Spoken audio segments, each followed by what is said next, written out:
What's up, guys? Welcome to the Daily Fantasy Lines podcast. It is 4 o'clock Central Standard Time. We will try to do this every day moving forward. For those that don't know, if you are logged into YouTube or Google, there is a live chat on the right-hand side. You can ask me questions in live time. I'll be monitoring that.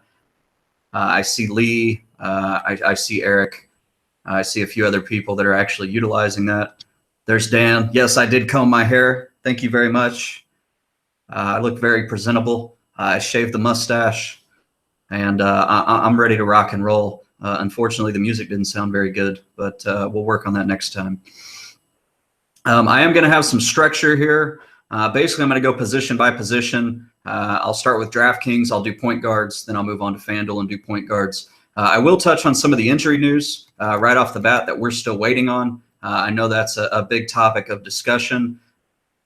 Players that are undecided right now that are still questionable. I see Aaron Aflalo, Corey Joseph, Darren Collison, Jan Mahimi, John Wall. That's in the early set of games. Myers Leonard and Nikola Jokic also in the next set of games are questionable. Anthony Davis, Jameer Nelson, Dante Cunningham, all questionable. Anthony Davis has been a game time decision for a few weeks now. What's up, Nate? Good to see you. Thanks for hopping in.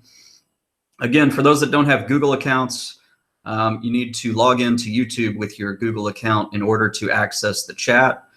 That's the best way to ask me questions and get answers in real time. I will share my screen here in just a second, show you guys my website, show you how to sort and find the best plays of the day.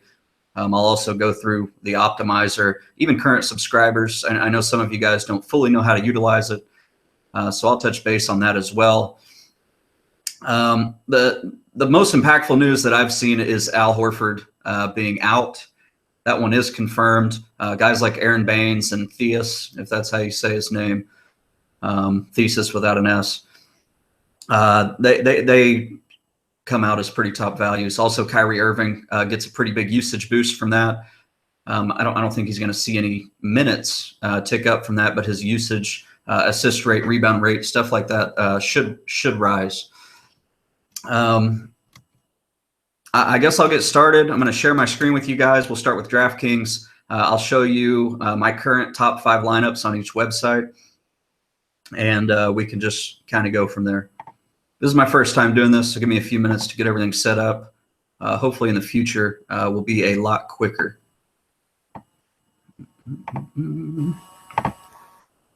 All right. You guys should be able to see the same thing that I see, which is the Daily Fantasy Lines website. I'll be monitoring the chat. Let me know if you don't see what I'm talking about for some reason. This is the DraftKings page. As you can see, I labeled the slate. I labeled the start time. I'm Central Standard Time, so that's what you're going to see on my screen. This is the link to our chat room for anyone that's not on that yet. Surely everyone is by now. I went ahead and generated 5 lines. You can scroll down and see those here. Looks like we're seeing a lot of Giannis in the top lineup on both sides, FanDuel and DraftKings. Russell Westbrook's not far behind him. Even with Paul George back, Westbrook has seen an uptick in all his rates, also his usage. So he should be rather popular, especially on FanDuel. You see the Aaron Baines play. Greg Monroe is probable. Tyson Chandler is doubtful. So you're going to want to go ahead and take a long look at that situation. I know there's blowout risk, certainly. No Booker. I believe he's still out. So Monroe and even TJ Warren, they make a lot of sense, and they may be worth the potential blowout risk. Aaron Baines, Chris Paul. I really like Chris Paul a little bit more in tournaments, but NBA has become somewhat of a tournament game. So, it's hard to really differentiate between tournaments and cash. They've been staggering Chris Paul and James Harden really efficiently. So they're both getting their usage, their assist rates. It actually, I've got to admit I was against it at the beginning of the season and when they made the trade initially, but it looks like it's going to pan out just fine, and he's certainly making them a better team. Teodosic, if that's how you pronounce his name, is back. That's going to really cut into Austin Rivers, and you've got, no Griffin and no Gallinari. So guys like Teodosic, Wesley Johnson, They're really going to be good plays tonight. DeAndre Jordan looks like he's just a price point play. He's not really projecting through the roof or anything. And Theus, obviously, that goes back to the Horford news of Horford being out. Bane's minutes floor is going to be high. His minutes ceilings are not really that great. I expect to see him in the low to mid 20s. But at that price point, he really produces. Tony Snell, of course, is out. And that's really condensing the guard and forward rotation for the Milwaukee Bucks. Giannis Antetokounmpo, Chris Middleton. You'll see Eric Bledsoe, I believe, more on Fanduel. But let's go ahead. And for those that don't know how to do this kind of stuff, what I do is I sort by value. You can see the arrow right there. So I'm sorting by the best value. And then I'm going to go ahead and sort by position. So now I'm looking at the top point guard values. You can see Teodosic is the top play coming back. And it makes a lot of sense with Griffin and Gallinari out that he's going to get a ton of usage. Ryan, yes, I agree. AD is a bitch. Welcome, Neaton. I don't know how to say your name properly. You have to teach me. But thank you for being a subscriber for a long time now. Andrew Harrison. Yeah, really don't want to go there. That's one of those price point plays. Sorting by value isn't always the best route. Some of these guys will rate well just because they're cheap. That doesn't necessarily mean they're great plays, especially when you look at a weak position like point guard. For example, you don't want to just go in and plug in Andrew Harrison and Tyler Ulis into all your lineups. But they will rate well, and they'll make some of, if you do mass entering on here, set the exposure, they will make some of those lines. The Ulis Mike James situation is really annoying. Ulis looked like he aggravated an injury last night, so you never really know what's going to happen there. They both, one night they'll play 40 minutes, the next night they'll play 20. So that's a tough situation to gauge. Harrison just doesn't do much on a permanent basis. So I'm not 100% confident in that play. Chris Paul, I do like I said, I like him more for tournaments because his price point is rising. But as we saw last night, he can do all his damage in one quarter. Even if he has a rough, first half or whatever, they're going to bring him back and he's going to do his damage. Austin Rivers, again, he's hurt slightly by Teodosic returning.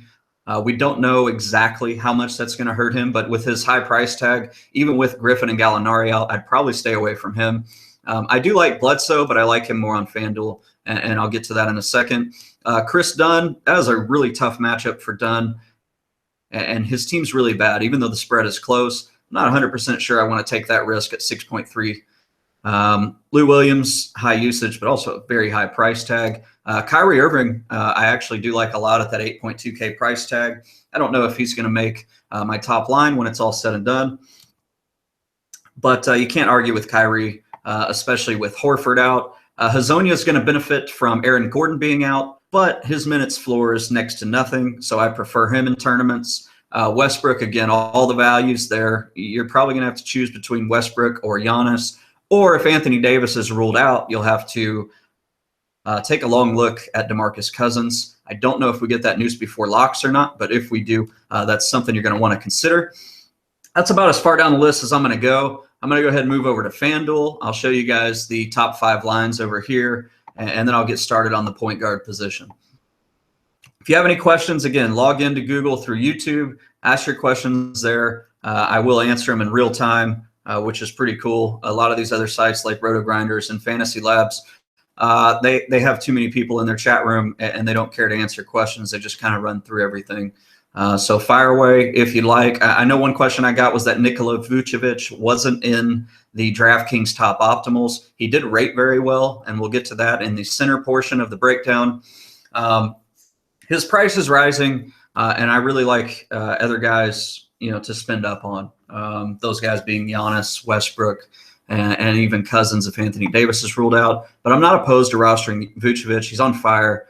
If you think he's going to go out and have a big game, by all means, please roster him. The Clippers aren't the best defensive team in the world, but DeAndre Jordan is a really tough individual matchup, and that's something to keep an eye on, especially here on FanDuel where you see Vucevic at 9.3K.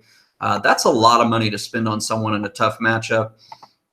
And also it's the Magic. Even though he seems consistent, that doesn't necessarily mean that that's going to continue. So let's take a look at the FanDuel top 5 lineups. Again, this is our daily fantasy lines optimizer. Feel free to ask questions if you're a current subscriber, if you're just thinking about joining, and I'll get to those throughout the breakdown. Seeing a lot of Rondo and Kyrie. I assume that Rondo would rate even stronger if Anthony Davis is out. His usage goes up. His assist rate has been absurd. Kyrie, like I mentioned, no Horford. Really like him. Middleton with no Snell. That just equals more minutes. I really like the matchup for the Bucks tonight. I think they're in a great spot against New Orleans in what should be a fast-paced game. Paul George, he had kind of a stinker the other night, but he's still Paul George. And that low price tag really puts him in play. Obviously, you can pivot to someone like John Simmons, who gets the benefit of playing without Aaron Gordon. And Giannis, like I mentioned, with the tight Snell rotation, certainly in play. Theus, Tatum, and Baines. I mean, you're seeing 3 Celtics there. So that's a lot of Celtics, but no Horford opens up a ton of minutes in that front court. Baines has proven that he is just a machine when it comes to producing fantasy points when he gets minutes. Theus a little more risky, but again, the price tag somewhat negates that. I'm not at all comfortable with Tatum. I think he's a solid player and he should get the minutes. But power forward on Fanduel, as we've seen all year, is just a really weak position. And it's something that people, sorry, I got a message here. Understand that message, Eric. Type it on the Google chat. I don't really understand what you're saying there. Power forward's really weak on Fanduel pretty much every night. If Anthony Davis were to play, I guess he would pop just a little bit on there, but probably not enough to make optimals. And Baines, again, if Anthony Davis is ruled out, we're going to have a tough decision between Baines and Cousins. For me right now, I have no issue playing Baines over Cousins with Anthony Davis questionable. One important thing to remember when you don't have late swaps, you have to assume that questionable players are going to play. And that's for projection purposes. You can't take a risk on, spending all that money on Boogie Cousins and then Anthony Davis playing, because it's going to cut into him quite a bit. Someone like Rondo, who's already making optimals, even with Anthony Davis assumed as being in, I think he's okay. You'll see Eric Bledsoe in here. Some of these lines will have a ton of Bucks. Some will have a ton of Celtics. It's a 9-game slate, so it's up to you how much you want to dive in to stacking one team. I will say that stacking someone like Theus and Baines, it really opens you up to a big floor because no matter what, one of those 2 guys has to play in the front court. So even if one has a bad game, there's a chance the other one picks up the slack. And that's when it's a great time to stack within a team, as if you have 2 value guys and the minutes are a little bit uncertain, but you think they both have a high floor. It's okay to roster both of them. Let's take a look at the point guard position on FanDuel. I'm going to sort by value here. Again, subscribers, current subscribers. This is something that I highly recommend doing so you can see who's rating the best on the optimizer, and you can utilize that to start building your lineups. For those that want to lock players in and then optimize, this is really a great tool because you can look down and do some research on your own, figure out who you want to lock in. As you can see, Rondo's the top point guard value. It's not really close. He's been an absolute machine. 5.8K for him is really, really, really inexpensive. Bledsoe's right behind him. Again, no Tony Snell tightens up the rotations. The matchup against the Pelicans is typically fast-paced and high-scoring, which is why I have no issue targeting Bledsoe there. Kyrie with no Horford against Denver, who we all know struggle mightily against point guards historically and even this season. Kyle Lowry, you've got to deal with the blowout risk. If that's something that you're willing to take on, I do recommend it more in tournaments. It looks like we have an 11.5-point spread there. There's no telling how much that's gonna change, or we just don't know if it'll stay at 11.5. Maybe it'll jump up to 12, 13. Regardless, it's too risky for someone that's 8K, even though we had a big game against them last time. If Devin Booker were in, I'd probably change my tune a little bit, but watching the Suns without Devin Booker is just an absolute dumpster fire. And I don't know if it's something that I want to take a risk on when there are clearly better plays. Tyler Johnson is Tyler Johnson, and Tyler Johnson decides to play when Tyler Johnson wants to play, and that's not very often. So I'm not a huge TJ fan, but I do get it if you want to spend down at point guard. to save funds elsewhere, especially if you're looking at a boogie lineup. That would make a lot of sense.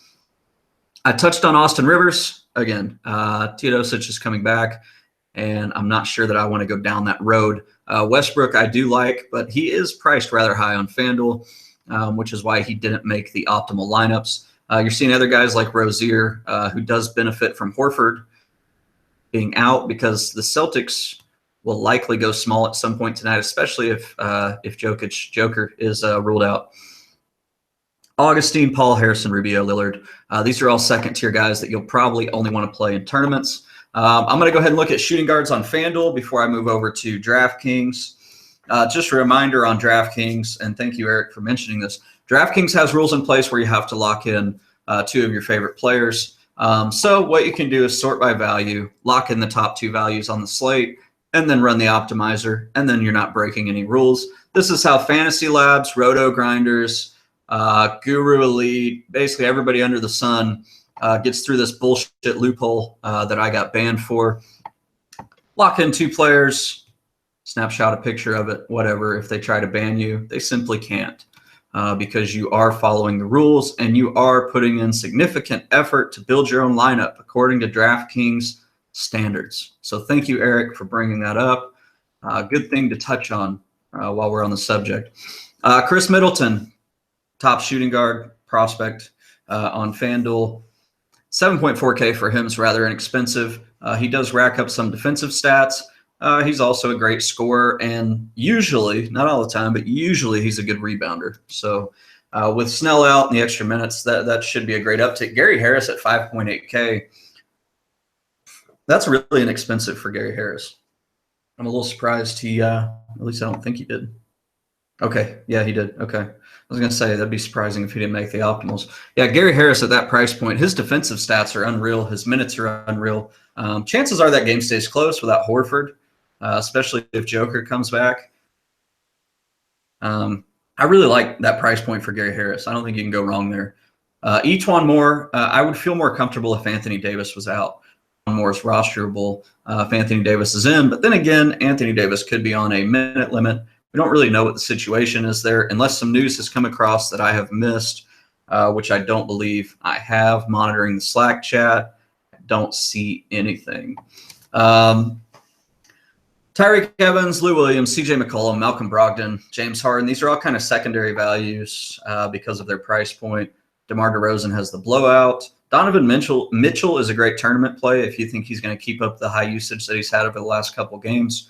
But chances are I won't go there. I'm going to go back and look at DraftKings, look at shooting guards on DraftKings. Again, ask your questions in the live chat feed.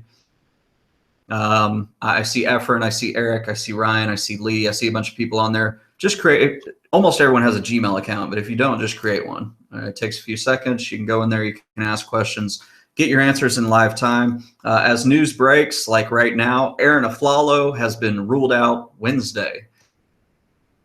That's just one less player on Orlando, and it could have somewhat of an impact. I'll get you guys an update as soon as I can. Obviously, I update projections as the big news breaks and as we get closer to locks. But if you give me just 1 second here, I'll try to tell you who that benefits the most. So this guy, Wes Iwundu, shooting guard, 3.5K. Looks like his price on DraftKings. He's going to be firmly in play. I see a few other sites that actually rate him as their top value at the moment. Again, when I update projections, I'll let you know where I stand on the issue. But Wes Iwundu is going to emerge as a shooting guard value.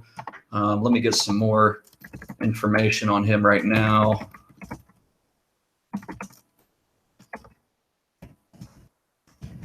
Hope I'm saying his name right. Wes Iwundu.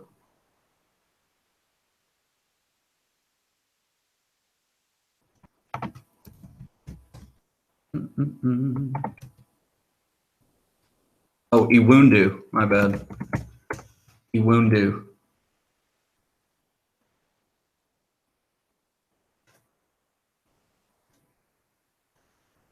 Yeah, so you've got Fournier, who's already out. You've got Gordon out, and now you've got Aflalo out. So This will have a pretty dramatic influence on the Magic minutes.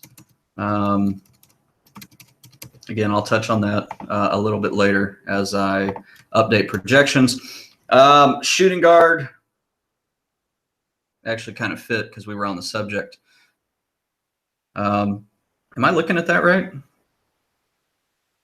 No, that's not right. I was about to say Elfrid Payton doesn't have shooting guard eligibility. I haven't sorted yet. Here we go. Yeah, so Milo Teodosic, 3.9K. There's a decent chance that you see him get overtaken by, I already forgot this guy's name, Iwundu. You could see Iwundu take over the top shooting guard value. Current subscribers, be sure to check the projections as I update them throughout the day. So Iwundu will be up there. Teodosic also up there. I would think Iwundu actually has less risk than Teodosic since Teodosic is just now coming back. Chris Middleton, 6.8K is just ridiculous for Middleton, especially on a site with 3-point bonuses. So that's a borderline lock at 6.8K for me, and I'm very comfortable with that play. Andrew Harrison, I already touched on him. Chris Paul, already touched on him. Rivers, Bledsoe. Josh Jackson is a very interesting play. The matchup isn't good, but he's shown that he's somewhat blowout proof. At 4.2K, if a guy's getting 30 minutes and he has this kind of athleticism, eventually he's going to break out. We've seen him break out earlier in the season, but he struggled as of late. His stroke's just horrible. He can't seem to make anything. But I do like his athleticism, and if I were running a mass entering GPP, he's definitely a guy I would want some exposure to. Already touched on Chris Dunn, Lou Williams. It looks like we got some more news here. Darren Collison and Corey Joseph will play. That was already assumed on my projections. So just to touch on that for a second, Joseph and Collison are both going to play. That will not influence projections, but something to keep in mind. I'm going to go ahead and move on to small forwards because there's just really not much to see here. DraftKings small forwards, you've got Middleton with the multiple position eligibility firmly in play, 6.8K, one of my favorite plays of the night. TJ Warren, the price actually puts him in play in cash. I'm a little more comfortable with him in tournaments, obviously, because if there is a blowout, his minutes are not secure. But if it's not a blowout, he's going to play 38 to 40 minutes. And he's going to chunk up a lot of shots and have a high usage rate. He struggled last night and still almost hit value at 6.7K. Looks like John Wall is going to play. That was also assumed on the projections. Obviously, that's going to hurt Bradley Beal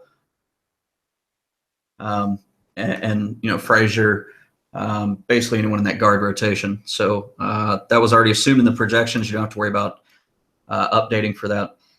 Lee, to answer your question, 3,300 left over in a GPP. On a night with a lot of value, which it looks like tonight is going to have, I don't really have an issue with that. I wouldn't make all of your tournament lines have 3,000 left over, but I would consider it if you're doing, mass entering and you want to differentiate a little bit. On a 9-game slate, it's not really necessary, but if it's just a line or two and you're locking some guys in that you like, perfectly okay with it. I don't think there's a problem with that at all. TJ Warren, Josh Jackson, touched on those guys. JaMychal Green's just on a no-fly list pretty much all the time. I really hate him. I don't think that I would ever want to put him in another cash game lineup after what he did to me last time. I know that's biased, but he just can't be trusted. Hazonia, touched on him a little bit. With Aflalo being out, I would think Hazonia gets a pretty sizable boost just because. But that's something to keep in mind. James Johnson, I like him quite a bit at 5.6K. And I like him more on Fanduel where power forward's weak, but you can definitely make a case for him. Yeah, if it's just one line, Lee, that's fine. To touch on that again, I see your reply in there. I really like Giannis Antetokounmpo, both sites. We've talked about that. He has MPE as well, so he'll be small forward, power forward on DraftKings. Jonathan Simmons, great play with Gordon out, and with a follow out, he's going to rate even higher. Again, I will update that when I get off the air, and you guys can kind of see what happens. For those that aren't subscribers, there is a free trial for the NBA package. 3 days. Try it out. Join the chat room. We have a lot of fun in the chat. We follow the games together. It's a great atmosphere for the most part, minus the bowler. And you can check that out. James Johnson, Al-Farouq Amino, Paul George. These guys are in the secondary price tier, just not people that we're going to look at. Go to Fanduel, look at the small forwards there, and then we'll touch on Fanduel power forwards also. Spanky.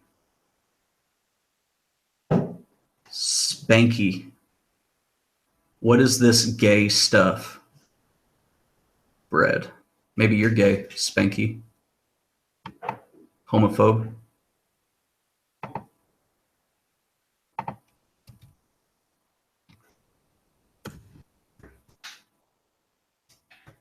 It's Ayo.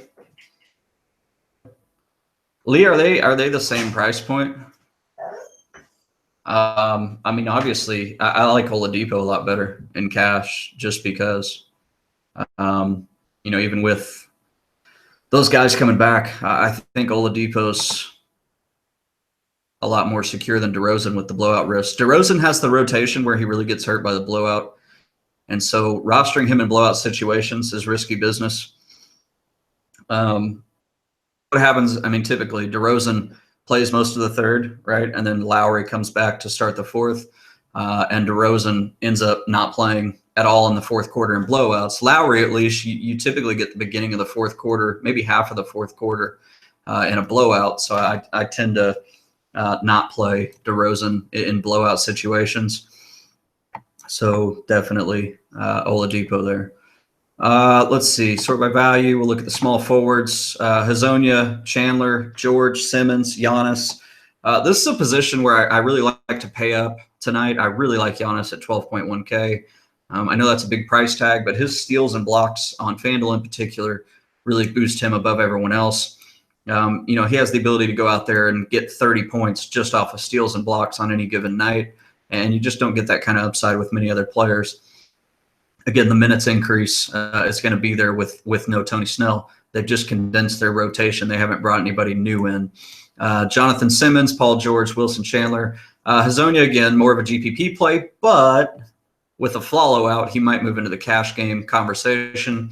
Wilson Chandler, he's just really cheap, and he's really solid. I have no issues with him in cash, but I'd probably steer clear of him in tournaments, especially on a back-to-back. Paul George, it's just a cheap price tag. That's the only thing he's got going for him there. Also, it looks like you have the revenge narrative. So facing his old team, that could be a little extra incentive and would definitely make him a stronger play in tournaments. I have no issue with chasing that in a tournament, and I like him in cash at 7.6K. John Simmons, we've talked about him plenty. Yeah, I was going to say, Lee, it's probably a little bit different, but I'd probably pay for Oladipo in that situation. Nwaba, he's been really good, but it's a tough matchup. Jay Rich, Decker, Gilchrist, we're just moving into garbage now. You don't really want to go past the top 5 or 6 guys at the small forward position tonight on FanDuel. Power forwards, Theus, top value by a mile. He's going to be chalk. I think you just plug him in and play him in cash games. After that, it's a really murky situation. I honestly would fill the second power forward position last in most of your lineups. Tatum, James Johnson, Serge Ibaka, Thad Young, Derek Favors, Melo, Chris, Kaminsky. All these guys are really close together. I feel pretty comfortable with the Tatum, Theus, Baines stack on FanDuel, just so you have access to that entire front court, and it should balance out and they should hit value. That's like 13K that you're spending for 80 plus minutes. It's just a lot there against a pretty weak team. So I'm okay with that in cash. I don't think you can have too many Celtics front court players. It will limit your upside in tournaments, and you'd probably want to go with someone like James Johnson, who faces a pretty poor rebounding team and could be in line for a good night. Let's go ahead and look at DraftKings power forwards. Then I'll look at DraftKings centers, then FanDuel centers. Again, ask your questions in the chat, the live chat on the right-hand side. Please retweet, share, kind of get the message out. I'm going to try to do this just about every day. It's free. It's a good way to get started on your lineup building, and it's a good way to ask questions on a smaller site where you'll actually get a response.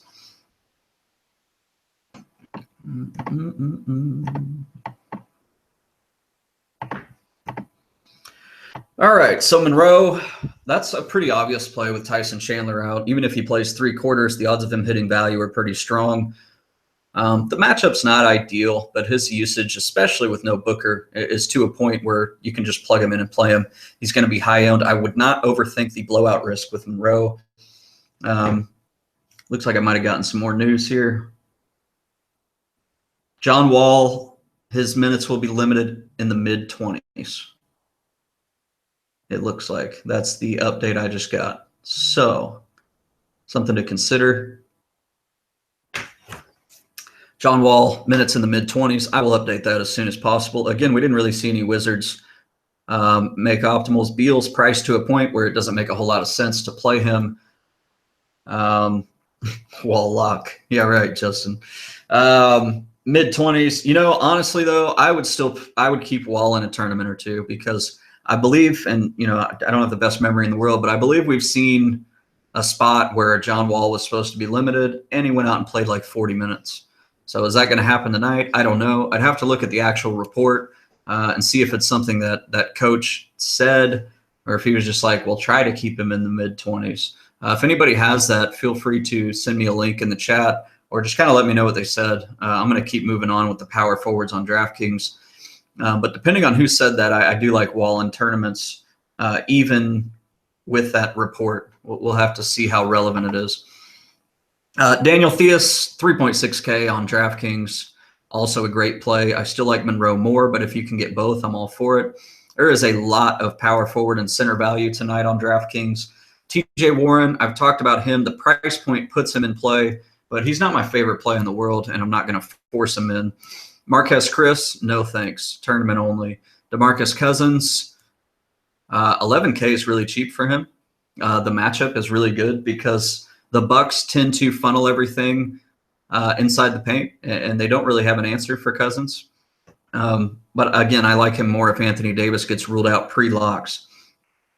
I assume we'll get that news at some point. JaMychal Green, Marky Mark, no thanks. Giannis, I do like him a decent amount. James Johnson, the usual suspects, Aminu, Olynyk, Melo. These guys are all secondary values. Let's take a look at the center position. We're going to see a lot of the same guys here.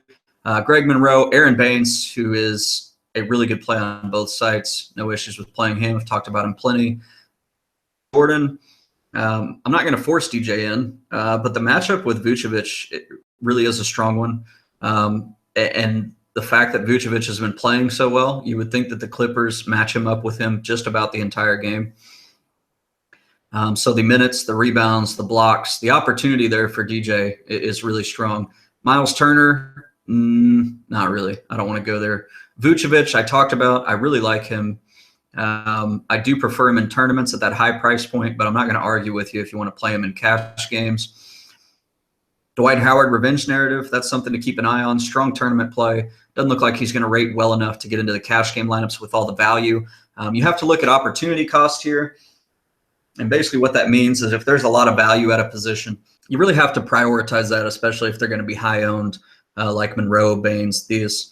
You want to take the value where it is, and the value's in the front court tonight. So I'm not keen on spending up on centers. But a lot of these guys have forward eligibility like Monroe and Theus. So if you can fit one in, go for it. Cousins, talked about him. Chris, Gasol. Gasol's been pretty bad, but this seems like a spot where he'll have a big game. So I'm okay with him in tournaments. That pretty much wraps up DraftKings. If you guys have any questions about DraftKings, feel free to send it over, and I'll jump back over there and get to it. Going to look at Fanduel centers, and then we're pretty much done. Without even looking, I can't imagine that there's much more to look at besides Cousins and Aaron Baines at the center position. But I'll pull it up and go over it, just in case. Yeah, so Baines, Monroe, Vooch, DeAndre Jordan. Cousins is actually 12K over here, so he would only be in play if Anthony Davis is ruled out. I assume we'd see probably a 6 or 7 point boost in his projection if Anthony Davis is out based on his usage rates per 48. But yeah, I mean, you're going to want to stick to value here. Monroe, it really is overpriced, and so is Vucevic. So I'm going to go ahead and just hit that little button right there and just lock in Baines because he's too cheap for that kind of opportunity. Honestly, if I were mass entering, I think I would consider locking in Baines to all my lineups because 3.6K is just too low. His upside minutes wise is somewhat limited, but as far as his upside per minute, it's still there. And I'm okay with using him anywhere with Horford out. So if anybody has any questions, feel free to ask. I think we're pretty much done here. I'll try to do this every day. Looks like 35 minutes. That's pretty short. I may push it back an hour moving forward so we can do it going up to locks, but I haven't decided. And again, you can rewatch this on YouTube after the fact. So if you're working or if you missed the beginning of it, it'll be there. And, be sure to subscribe to the channel. I'm doing a giveaway, $150 NFL subscription if you subscribe to the channel and retweet the tweet. So be sure to follow us, Daily FTSY Lines. That's at Daily FTSY Lines. Be sure to follow us there and get up to date with all the giveaways and stuff that we're doing right now. Looks like we're good. I'm going to go ahead and stop the screen share. Thanks for tuning in. If you guys have any questions, you can always DM me, tweet at me, or if you're a current subscriber, obviously you can use the Slack chat. That's pretty much it. I'll see you guys tomorrow.